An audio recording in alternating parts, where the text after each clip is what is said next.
Fiscal Responsibility and Budget Management Act, a question which was asked in previous year in 2013 in the UPSC. What are the reasons for the introduction of this Fiscal Responsibility and Budget Management Act 2003? Discuss critically its salient features and their effectiveness. Okay, this was a question in 2013, and we have asked a question that is, what are the provisions of this FRBM and elaborate the reasons behind the enactment of such FRBM. This is a fundamental and basic standard of question, and let us understand the salient features of FRBM. Before that, we will have what is FRBM and objectives of it, and later you will get to know the reason behind the enactment of such FRBM. Okay. So about this act, Parliament wanted to bring certain level of accountability and transparency and also responsiveness of the government in dealing with the expenditure framework. Therefore, they have brought this fiscal responsibility and budget management. What does it mean? It has brought certain targets for the government to attain the targets of fiscal deficit. What is meant by fiscal deficit? What is fiscal deficit? Okay. Yes, balance is something you please tell me loudly and with clarity. What is fiscal deficit? Simple. Okay? Okay, not budget deficit. See, what are the provisions of Fiscal Responsibility and Budget Management Act? You can write provisions. It is not a mugging up concept. First of all, you need to learn the fiscal deficit target, which is targeted by this FRBM Act in 2003. Therefore, the fiscal deficit, you have 4 types of deficit here, that is revenue deficit, and next effective revenue deficit, and fiscal deficit, and budget deficit, right? Revenue receipts and expenditure difference is called revenue deficit. Okay, and the effective revenue deficit may exclude certain deficit areas which may create a level of assets. For example, if you allocate certain funds for engineering a scheme, the scheme may create few assets for rural development and infrastructure part. Therefore, the revenue deficit which is creating a proportionate of assets may be excluded from the revenue deficit. Okay, that is called effective revenue deficit. Have you got my point? How many of you understood this? I think you have understood this concept. Revenue deficit, revenue receipts. What are the elements that you have in the revenue deficit? Revenue receipts and expenditure part.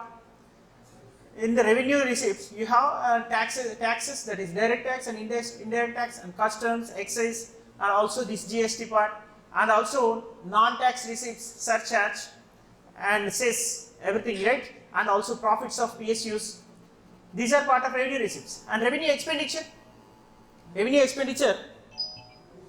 you will be having revenue expenditure like interest payments, next salaries, pensions, and also welfare schemes, and the funds allocated under planning commission, like this. Next, so the deficit part which is creating certain proportionate of assets may be excluded from the revenue deficit. Like I have explained, like engineering scheme which is creating rural infrastructure. Therefore, that proportionate the infrastructure part which is created under this revenue deficit part will be excluded, right? That is effective revenue deficit. Next, fiscal deficit. Budget deficit will always be 0 because you don't need to have a surplus amount. It should be invested for long-term purpose, that is capital investment. Okay. Always you will maintain such budget deficit as 0 to maximize your revenues and also to generate certain level of asset, that is asset creation should be part of this capital expenditure. So budget deficit will always be 0, but fiscal deficit is simple. Total expenditure minus non-debt receipts. Total expenditure minus non-debt receipts. Total expenditure minus non-debt receipts. So out of this total expenditure, what is included? What are the elements included in this total expenditure? Just now I have expressed the expenditure part of the revenue expenditure. Okay, pension, salaries, and something else. Next, capital expenditure, that is loan repayment. Okay, and investments in PSUs, establishment of new PSU, public sector undertaking. Right, this is called capital expenditure, which is long lasting in nature and creating assets and will generate revenue and create employment and infrastructure, logistics development, everything will be part of this capital expenditure. So total expenditure will have revenue expenditure and capital expenditure. Revenue expenditure is recurring in nature, it is continuous process, and capital expenditure will create assets and maximize resource potential and productivity too. This is capital expenditure, okay? So total expenditure part minus non-debt receipts. Non-debt receipts. Just now I have explained also this revenue receipts, the tax and non-tax receipts and also profits. After excluding this revenue receipts part, what will you have? Capital receipts. In capital receipts, you will be having, yes, foreign direct investments, long-term investments, and the domestic borrowings in the form of issuing treasury bills, okay, and bonds, securities, on behalf of government, RBI will be issuing, and also external market borrowings and the loans that you have availed from IMF, okay, and also World Bank and other banks, New Development Bank, BRICS Bank, or whatever it may be, the Asian Infrastructure Investment Bank, whatever. Okay, so external market borrowings, foreign direct investments and FPIs, and also this disinvestment from PSUs. Okay, these are part of capital receipts. Okay, the domestic borrowing and also the external market borrowing and foreign direct investments and disinvestments, these are part of capital receipts. Hitesh, what did you say, revenue? So why are you confusing? It is very clear, right? You might have gone through this basic concepts of economy. Okay, revenue receipts, capital receipts, revenue expenditure, capital expenditure, and revenue is recurring in nature. It is continuous and it is not generating any kind of asset and capital formation, and it will not create long lasting impact on the economy in terms of job, infrastructure, entrepreneurship opportunities, everything. Revenue, okay, but with respect to capital receipt and expenditure, you will be creating assets and developing infrastructure, logistics part, and you will be investing on human resource development aspect too. Okay, so skill development initiatives that are introduced in PSUs also. Okay, okay, fine. That is total expenditure minus non-debt receipts.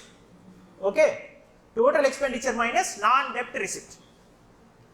What are the non-debt receipts here? Entire revenue receipt, tax receipt and non-tax receipt and profits. Okay, this is non-debt in nature. And also foreign direct investments and foreign portfolio investments and disinvestments. The government is not required to pay back. In the revenue expenditure part, you will be having interest payments. But here, you are taking loans from others. So, excluding those loans. Now, disinvestment is not a loan. Government is not required to pay back. This investment, it is taking back its investment. It is withdrawing its investment from public sector undertakings. And it is attracting investment from foreigners, that is in the form of institutional or individuals, FDIs or FPIs, okay? And government is also availing certain loans, institutional loans and in the form of domestic loans or external market borrowings. You are excluding those market borrowings in the capital expenditure part, okay? You are excluding that. You are only taking the receipts which are non-debt in nature, non-debt receipts. If you include non-debt receipts in this fiscal deficit part, that is total expenditure minus non-debt receipts. In this formula, I am only considering total expenditure minus non-debt receipts. In this total expenditure, if you exclude non-debt receipts, just shall I write like this? Suppose total expenditure minus non-debt receipt means total, I'll write here, total receipt minus market borrowing, very simple, right? Total expenditure minus non-debt receipt. Total expenditure minus non-debt receipt. Non-debt receipt. Here, total receipts minus debt receipts. Non-debt receipts means what? Non-debt receipt means out of the total receipts you get, you are excluding debt part. Okay, the debt is market borrowings. Either it is domestically acquired or internationally in the form of external market borrowings. Okay, so let's solve this equation. Total expenditure minus whole bracket of total receipts minus market borrowing. This minus into plus minus, this minus into minus plus. Isn't it? I am talking about fiscal deficit. I am talking about fiscal deficit. So it is very clear that total expenditure minus whole bracket of total receipts minus market borrowings. This is about fiscal deficit. So fiscal deficit is equal to total expenditure. This minus into plus is minus, that is total receipts, and minus into this minus is plus market borrowing. Therefore, total expenditure minus total receipts will be cut down, and FD is equal to, here, FD is equal to market borrowing. What is the equation here? Total expenditure minus total receipts plus market borrowing. So total expenditure and total receipts will be gone. Isn't it? Next, the remaining aspect is only the market borrowing. FD is equal to market borrowing. You will have one more deficit, that is primary deficit. Primary deficit. You will have one more deficit, that is primary deficit. What is this primary deficit? That is, the government of India is also paying back some sort of deficit that it has, right? Some sort of debt will be paid back every year in its budgetary allocations in the form of interest payments. Isn't it? So if you exclude interest payments from the borrowing aspect, borrowing receipts, if you exclude interest payments from these borrowing receipts, that is called primary deficit. This market borrowing, if you minus interest payments, MB minus IP, in this market borrowing, you have FD is equal to MB, right? Now to attain this PD, primary deficit, you are excluding interest payments from market borrowings. MB minus IP. Okay, this is a liability of the government. Interest payment is liability of whom? Government of India. So government is reducing this liability in the form of interest payments. Okay, it is paying interest for the loans that it has taken. Okay, so certain level of, at least some sort of, some proportion of liability is being reduced by paying these interest payments, because the loan may be extended if you are paying continuously this interest. Okay, the lender may not be objecting much, simply in layman terms, if you understand this concept. And every year you are paying interest for the loans that you have taken, and if you exclude these interest payments, that is liability that you are reducing from more liability that is in the form of market borrowings. Okay, you have taken loans from the market, and you are also removing interest payments that you have paid back to the market. So the market borrowing minus interest paid by you is called the deficit that you have attained, primary deficit. So this MB minus IP is equal to primary deficit. If you make it, this is called primary deficit. Primary deficit. This is market borrowing minus interest payment is primary deficit. Okay. Therefore, can I draw an analogy? FD is equal to here market borrowing, FD is equal to MB, and PD, primary deficit, PD is equal to MB minus IP. So this MB is already, FD is equal to MB, right? FD is equal to MB. This MB is FD. FD minus IP is equal to primary deficit. And if you bring this IP to here, PD plus IP is equal to FD. Therefore, FD is equal to PD plus IP2. Very simple, right? So, I am telling you once again, primary deficit is a deficit when you exclude the interest payment from the market borrowing. So, this primary deficit is equal to MB minus IP. So, the market borrowing, already I have explained what is market borrowing here. Fiscal deficit. Okay, fiscal, that is the debt receipt, entire debt that you have made, excluding all the non-debt receipts from your total expenditure. That is called primary deficit. That is called a fiscal deficit. Okay. In this fiscal deficit, that is called market borrowing is nothing but fiscal deficit, right? Minus IP, that is PD is equal to FD minus IP, and PD primary deficit plus IP is equal to FD always. So, for simply the market borrowing concept, market borrowing element includes two aspects. That is includes two aspects. That is market borrowing is fiscal deficit, and at the same time, if you include interest payment to the primary deficit, that is also fiscal deficit. Okay, if you exclude interest payments from the market borrowing, that is primary deficit. Okay, so it is very simple concept. If you remove all the debt receipts from the total expenditure, you will get total borrowings that you have got this year. Total borrowing. The total borrowing after excluding all the non-debt receipts, is called fiscal deficit. Right? So, this fiscal deficit is equal to market borrowing. If you remove interest payments from this market borrowing, you will get primary deficit.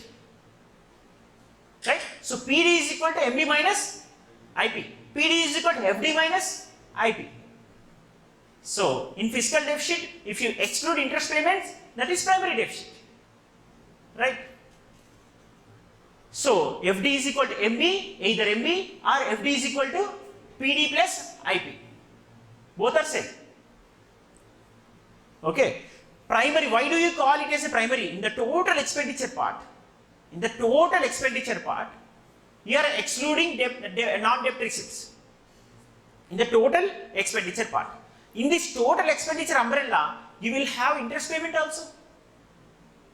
In the total expenditure part, you are excluding non-debt receipts. Okay? In the receipts part, when you are not including debt receipts, in your receipts part, when you are not including debt receipts, but in the expenditure part, you are including liabilities paid back. Total expenditure, yes. In the expenditure part, you are including liabilities that you have paid back. Some sort of liability that is in the form of interest payments. Therefore, to remove such a distinction, that is certain portion of liability that you are paying back in the form of total expenditure, therefore, if you remove that kind of proportion of liability, that is interest payment, therefore, you will get primary deficit. That is called primary. The primary deficit. Okay. I think few people are like this. Some few people have got clarity. Now let us interact with each other. Okay. Let us interact. I will ask you questions. You answer me. Okay. This is hypothetically I will give you few questions. You have 100 rupees in your pocket. That is your own money. You have earned. And you have taken loan of 100 rupees. Okay, the 100 rupees is your borrowing amount. 100 rupees your hard-earned money. Fine. So, this is the total receipt that you have in your hand, 200 rupees. And let us consider the expenditure part for your vegetables and chicken, eggs, something else. That is 120 rupees. 120 rupees. Total expenditure. And also you will have interest payments of 30 rupees. And you have invested 50 rupees. You have invested 50 rupees, 30 rupees interest payment, and 30 rupees interest payment, 120 rupees is your general expenditure, okay, for your livelihood. So in this total expenditure, the 50 rupees that you have invested will help you and will bring you returns. At least it has created some sort of asset that you have, you have purchased an equipment, say tab, something mobile phone, you may use it for 3 years, 4 years, 6 years.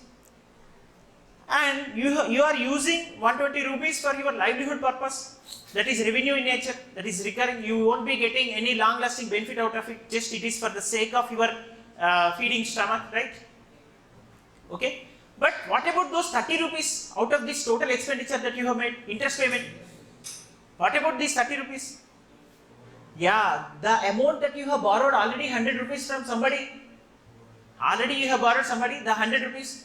And to sustain those 100 rupees as a borrowing element, and if you don't pay interest to the lender for 5 years, what will happen? It is called bankruptcy. You will become bankrupt, right? So if you are able to pay back interest regularly, will the lender ask you any question? No, because he will get returns out of you, the amount that is invested in the form of loan given to you. Okay, some ex-person, Hitesh, has given loan of 100 rupees to this Satvik, and Satvik is paying every year 30 rupees as an interest, and this is an investment of Hitesh. He will not ask question to Satvik. If Satvik is unable to pay for 5 years, definitely it is called bankruptcy, right? So to remove such an element of bankruptcy, what should you do? You have to pay back at least interest payments, right?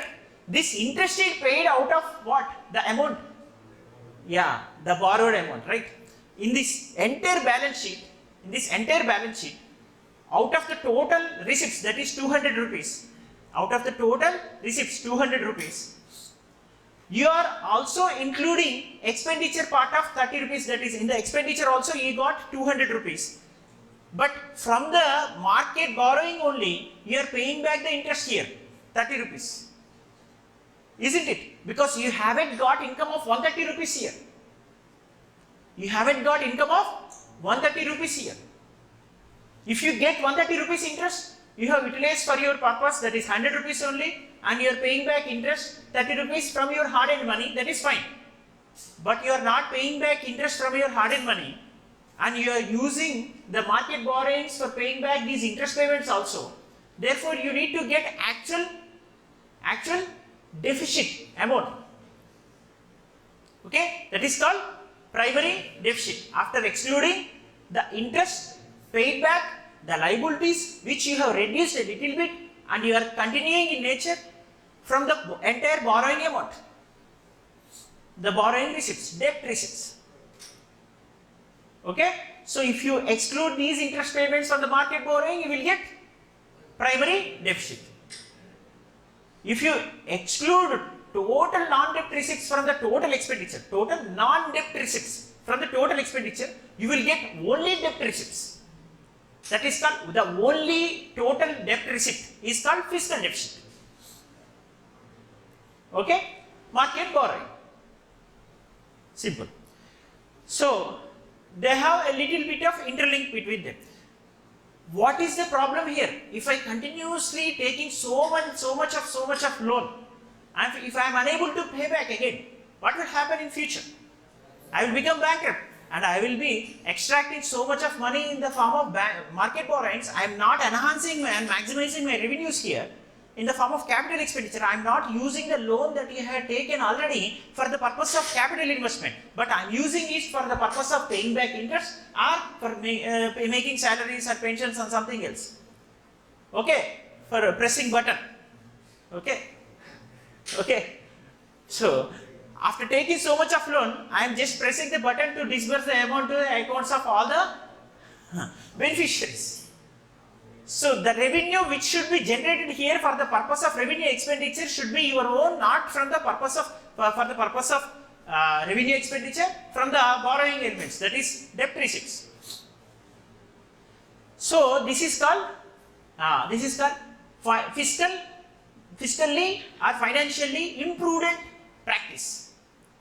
This imprudent practice in the fiscal system should be set in the right order. That is why the government has put certain threshold in the borrowing aspects, the borrowing limits of on the government. Say certain threshold, that is the limitations were imposed by this Fiscal Responsibility and Budget Management Act. The limitations were imposed on what? Fiscal deficit part. So the fiscal deficit should never increase more than 3%. By 2008, when the Act was passed in 2003-04, the Act imposed limitations on the government, all state governments and also the central government, not to extract as much loan as possible. That means the loan should never extract, the loan should never go beyond 3% of the entire receipts part. Okay. And also entire expenditure part, receipts part, when you do total expenditure minus total receipts part, you will have market borrowings part. When you include only the debt receipts there, the debt receipts should never exceed 3% of your entire budgetary balance sheet. This is the target that is put forth under this FRBM Act. Okay. So, to bring this fiscal consistency and fiscal prudency and fiscal accountability, this responsiveness of the government and transparency in this aspect, the Government of India brought this Fiscal Responsibility and Budget Management Act. But this was amended in 2008 9 times because of the recession that it has been facing. Because of the recession the Government of India has been facing, it has amended such provisions.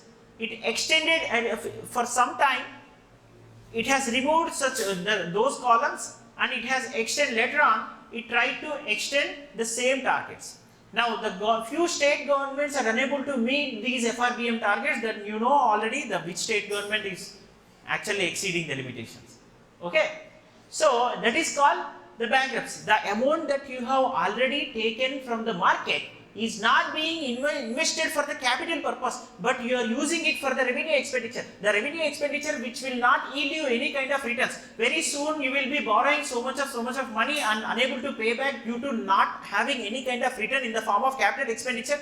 You will become bankrupt, which is happened in the case of Sri Lanka. Okay. So because Sri Lanka has taken so much loan from China, and the amount and the interest will not be paid back by Sri Lanka for next 100 years also. That is called debt trap policy. Okay. Next, coming to this part, that is FRBM enactment, reasons, the objectives. So primary goal of FRBM Act was to mitigate the revenue deficit of the country, and also mitigate the revenue deficit of the country and the trim of the fiscal deficit to an acceptable 3% of GDP by March 2008. And next, but due to onset of global financial crisis in 2007, just now I have told you that it has initially differed with such a target. Okay, in 2009, differed with such target means government has provided, the legislation of this act has provided certain exemptions after doing this amendment. Okay, if you are unable to attain the fiscal deficit target, no problem, you can take few exemptions until you have come out of this kind of recession. In 2011 onwards, the Academic Advisory Council again formally encouraged the Government of India to implement these FRBM provisions after this recession is going on, right? Next part. Welcome. Enactment of FRBM Act, that is former Finance Minister of India, Yashwant Sinha, has actually proposed this fiscal responsibility budget management in 2000 during 1999 and 2004 times, there were many initiatives brought by the Vajpayee government. The initiative out of this Prime Minister, okay, Sadak Yojana, what do you call? Yes, and FRBM Act, and removing regulations on the print and press media, few, and allowing private investors to come into picture there. And these were the greatest reforms. Next, moreover, it was proposed due to high fiscal and revenue deficit and high debt to GDP ratio.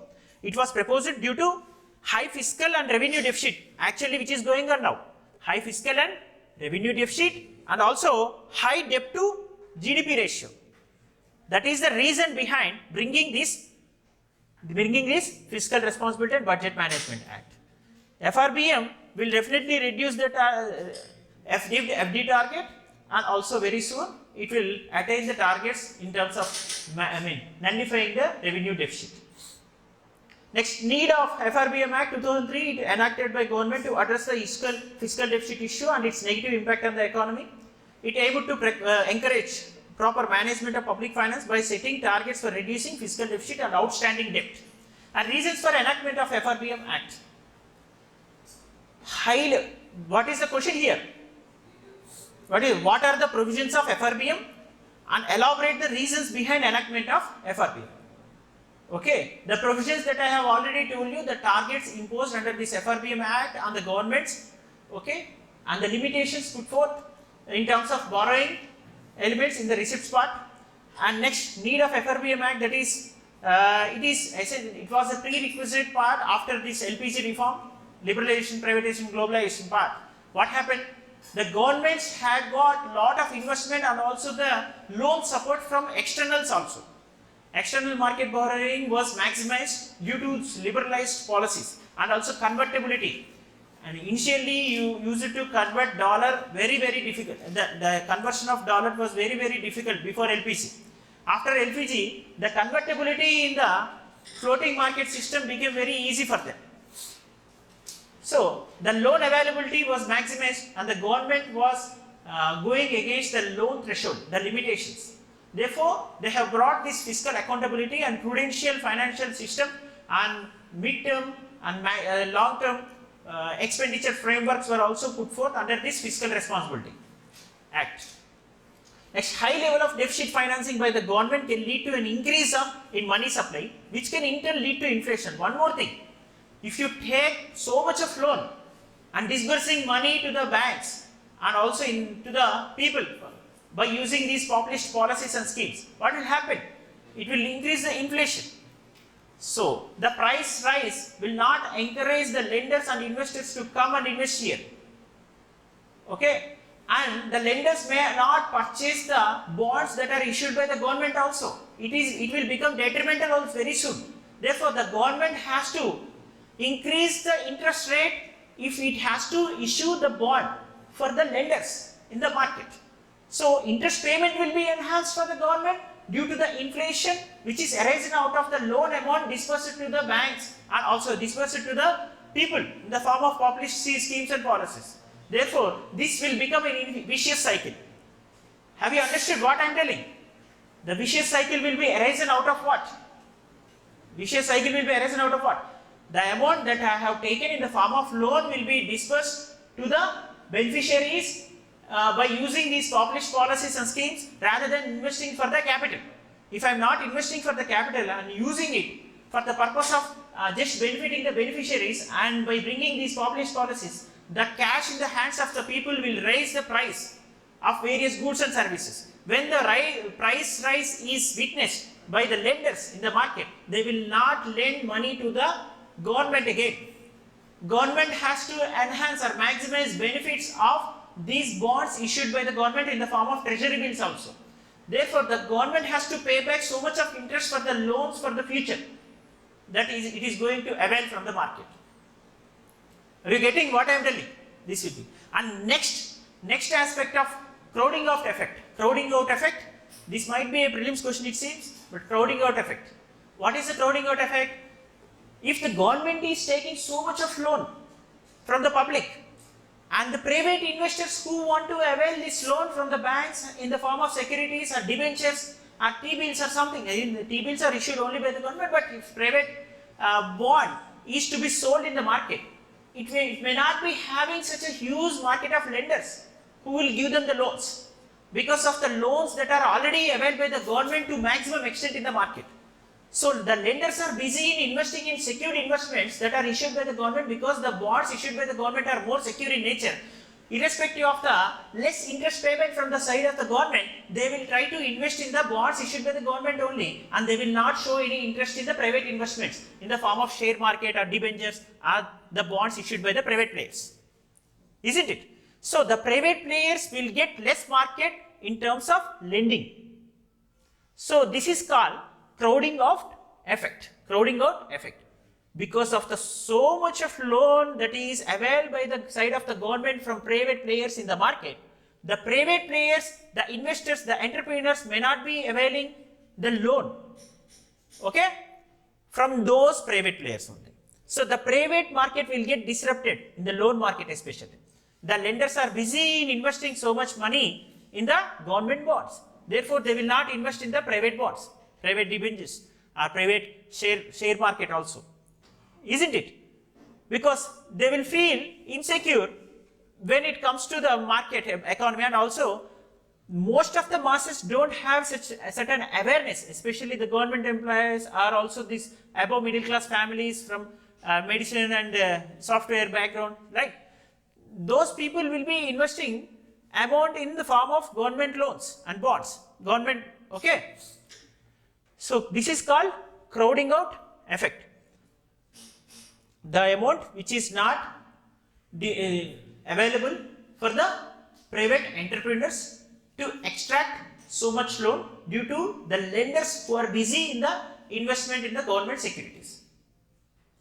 This is next, crowding effect. High level of public debt can lead to crowding out of private investment. Have you got it? Right? So this is called, as a result, the government will have to compete with private sector for funds. Government has to offer, yes, discount rates, offer coupon rates. Government has to give more interest to compete with private players again. Private players may not be getting loan here because the government is competing. Ultimately, it will lead to lack of investment from the private players also, because government is unable to invest already. Hence, the Act would help to promote greater public awareness and scrutiny on government fiscal policies. So, lastly, the FRBM also aimed to promote fiscal discipline, economic stability by ensuring that government's policies were sustainable over the long term. This is the actual target of FRBM Act. So, objective of FRBM is get financial and macroeconomic stability, and it has to establish a balance on the economic condition in India, and fiscal responsibility budget management principal goals were two. What two? Principal goal: establish transparent fiscal management mechanism in the country and provide a more equitable, controllable distribution of the country's debts over time, and achieve fiscal stability for a longer time period in India. And furthermore, the Act was supposed to provide Reserve Bank of India with required flexibility in managing inflation in India. Isn't it? This is the actual theme of the government. So, if you have gone through all these objectives, that means the objectives to bring back this macroeconomic stability, fiscal responsibility, fiscal discipline, fiscal prudency, and fiscal response and accountability on larger scale, okay, and the exchequer of the government. Fisc means what? Sovereign. Sovereign means the people rule. The people who have elected the representatives are using the money of the public. Therefore, they should be accountable how to use this money. Right. Next, features of FRBM Act is, yes, you please go through all these features and try to write answer that I have asked. Will you be able to write answer? Because I have also discussed the prelims basic concepts of fiscal deficit, primary deficit, revenue deficit, effective revenue deficit, and budget deficit. After completing all the deficits, FRBM Act, its targets. Okay, fine. Take care. All the best, and I will be having one more session for you to take.